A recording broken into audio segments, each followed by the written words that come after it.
candidates, their party leaders are in the ballot. If the UDA candidate wins, President Ruto is going to congratulate him because President Ruto is the party leader.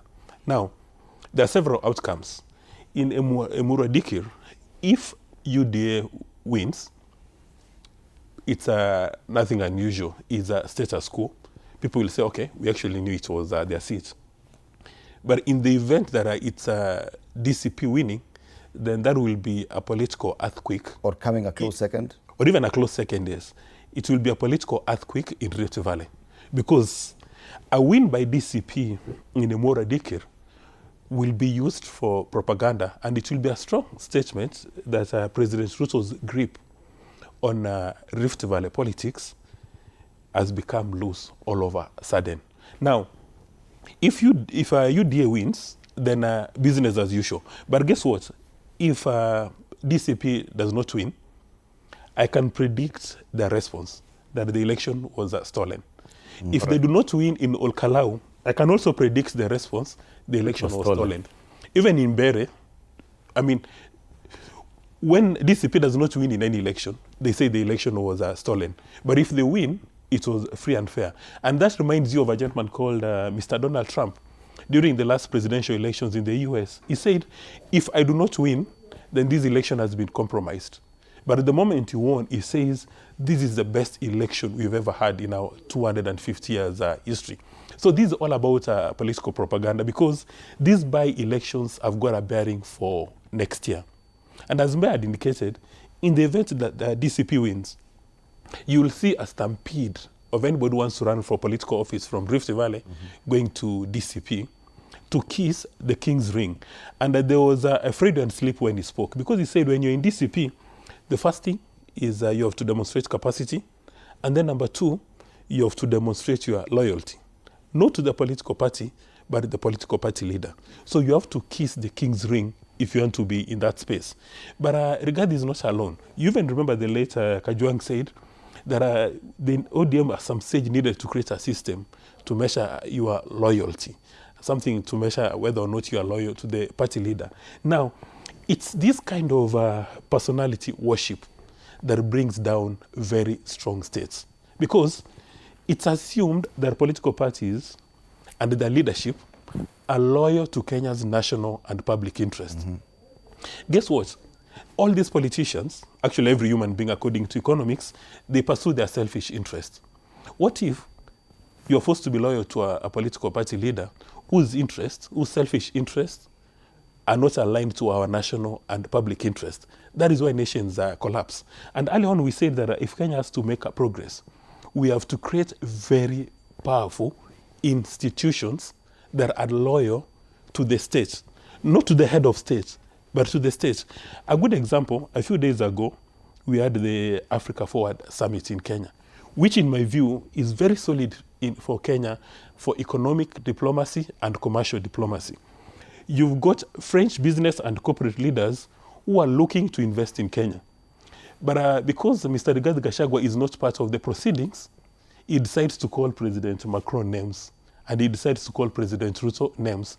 For somebody, for Mura back in Kisii, when she hears that an organization from France wants to turn around the port of Mombasa, you know, we've been losing opportunities because of the infrastructure at the port of Mombasa. When we hear that these people want to bring resources in Kenya because now we are positioning ourselves as an FDI. And what does the DCP party leader do? On the day when you have 30 presidents in Kenya, heads of states and governments in Kenya, that is when he goes to town and runs the entire thing through the mud. Even if you do not like President Ruto, but why can't you like Kenyan citizens? Because when these Frenchmen are coming to invest in Kenya, they're giving us opportunity for wealth creation, they're giving us opportunities for employment creation. Squeeze getting FDI is a big deal.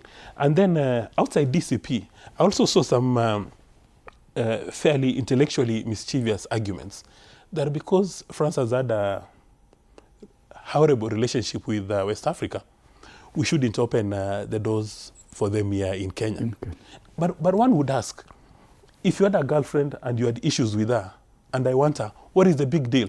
maybe what you don't like is what I like. I mean, France may have had issues with the military dictators in West Africa because of maybe the bases or everything else. But this new president, Macron, has said is going to recalibrate his relationship with East Africa. And I doubt whether Kenyans are going blind into this thing, because Kenya Kwanza says pesa mfukoni. These Frenchmen were committing euros to come to Kenya. In my view, that is something we need to celebrate, because how are you going to address this massive unemployment? But however, for us to make progress, and we have said these things times above number, and I hope Mbai will capture it in his, when they move away from one term and they give us policy briefs, that they'll capture this thing, that how do we make Kenya a competitive market? The cost of production, you know, it's so disheartening that the cost of production in Egypt and Zimbabwe is much lower than Kenya. It's so disheartening. And then it's also disheartening that these two politicians are not taking advantage of the globalization of markets and production. And I'll keep on saying these examples till the cows come home. Why can't, for instance, the leadership around Nanyuki say Nanyuki is going to be the aviation hub in the entire of Africa, like Morocco has done, so that we invite all equipment, aircraft to come and set base? We've been asking this question times above number. How come we do not export fish from Lake Victoria to the European Union markets? You know, these are questions that we must ask. And you asked a question that I'd want Dr. Mbai to respond to. For a moment there, I'll allow discussion around the Africa Forward Summit. Because yes, your party leader came out openly and criticizing the guests even more than the host. And many said that that was a bit misplaced.